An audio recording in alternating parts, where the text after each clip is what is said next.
सांसद डिंपल यादव और मौलाना रशीदी साहब का जो मामला और विवाद है, इन दोनों में सही कौन है, गलत कौन है? इस्लामिक तौर पर और मस्जिद के अंदर जिस तरीके से डिंपल यादव गई, उस तौर पर सही कौन है, गलत कौन है? एफआईआर जो दर्ज हुआ है, क्या ये समाजवादी पार्टियों की मांग जो है वो जायज़ है या बिल्कुल सही है? ये तमाम चीज़ों को, पहलुओं को एक एक कर हम आपको समझाते हैं, इस्लामिक तौर पे भी। और हिंदू धर्म का तो कोई लेना देना नहीं है, क्योंकि वो मस्जिद के अंदर गई थी। लेकिन ये लड़ाई में एनडीए क्यों कूद रहा है, बीजेपी क्यों कूद रहा है, और वहीं अखिलेश यादव चुप क्यों है? और इस पर इकरा हसन का जो बयान आया है, माफ़ी की बात हो रही है और जेल भेजने की भी बात हो रही है। इन चीज़ों पर हम खुलकर आज बातचीत करेंगे और आपको बताएंगे मस्जिद में जाने की किसी महिलाओं की प्रक्रिया क्या होती है इस्लामिक तौर पर। मौलाना की जो बात हो रही है, रशीदी साहब की, साजिद रशीदी की, क्या वो जेल जाएंगे, क्या वो माफ़ी मांगेंगे, या फिर वो जो अड़े हैं इस बात पर कि हमने गलत कुछ भी नहीं कहा? इस देश का मुसलमान और देश की जनता ये फैसला करेगी, तय करेगी, और वो धर्म गुरु तय करेंगे जो वाकई में मुसलमानों के हक और हुकूक के लिए लड़ते हैं। वो वाकई में जो है हिंदू मुसलमान की राजनीति नहीं करते हैं। वो फैसला करेंगे कि सही क्या है, गलत क्या।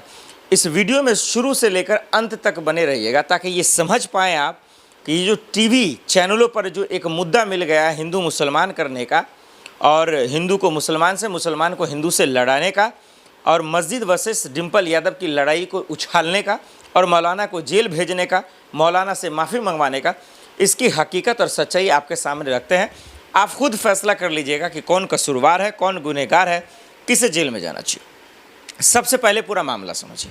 दर्शकों, एक मीटिंग होती है, जिस मीटिंग में अखिलेश यादव, डिंपल भाभी और तमाम बहुत सारे लोग, मस्जिद में मीटिंग होती है। चलिए, इसका इस्लामिक तौर से कोई लेना देना नहीं। हाँ, सिर्फ दिक्कत यहाँ पे उन मौलाना को, उन नेताओं को, उन बरेलवी नेताओं को हो रहा है कि आखिर जो मुस्लिम हिंदू महिला, यानी कि डिंपल भाभी हिंदू हैं, वो हिंदू धर्म से आती हैं, वो सांसद भी हैं, तो वो जो गई, तो पहली बात तो ये कि वो गई, उससे कोई ऐतराज़ नहीं है। लेकिन मामला लिबास को लेकर है, मामला वस्त्र को लेकर है, जो कपड़े पहन कर गई हैं उस चीज़ों को लेकर गए। अब एक मैं खुद मुसलमान हूँ और इस बात को मैं जानता हूँ और समझता हूँ, इसलिए मैं खुलकर और आसानी भाषा में आपको समझा सकता हूँ। इसी चीज़ को लेकर जो डिंपल भाभी गई और जो लिबास पहन रखी थी, वो जो कपड़ा पहन रखी थी, उन चीज़ों को लेकर उन्होंने कमेंट कर दिया। अब जो हिंदू धर्म की महिलाएं हैं या मुसलमान धर्म की भी हैं, हालांकि वो जब वो हिजाब और नकाब पहनती हैं तो वो एक अलग लिबास बन जाता है। तो जब वो साड़ियाँ पहनती हैं या फिर जो भी लिबास पहनती हैं, तो कुछ जो पीछे का भाग होता है वो कपड़ा कहीं ना कहीं वो कुछ पीछे का भाग जो पीठ साइड में है वो हल्का फल्का दिखता ही है, इसमें कोई शक की बात नहीं। अब वो मुसलमान तो है नहीं डिंपल भाभी, वो दरअसल हिंदू धर्म से आती हैं, सांसद हैं, तो वो जिस लिबास में थी वो वहाँ चली गई। तो उसका इंटेंशन किसी मुस्लिम महिलाओं को ठेस पहुँचाना या मस्जिदों को दरअसल जो है मतलब कुछ उनका जो है सोच गलत नहीं था कि मस्जिदों को लेकर कुछ उल्टा पुल्टा करना, ये उनका इंटेंशन नहीं था, जहाँ तक मैं समझ पा रहा हूँ।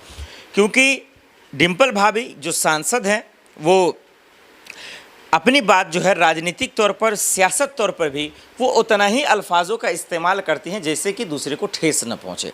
तो मुसलमानों को ठेस पहुँचाना या फिर मुसलमान के जो ठेकेदार बनने फिर रहे हैं उन लोगों को परेशान करना, मुझे कहीं से नहीं लग रहा ऐसा कर रहे हैं। अब आते हैं मौलाना के बयानों पर कि उनकी क्या जो है तर्क है।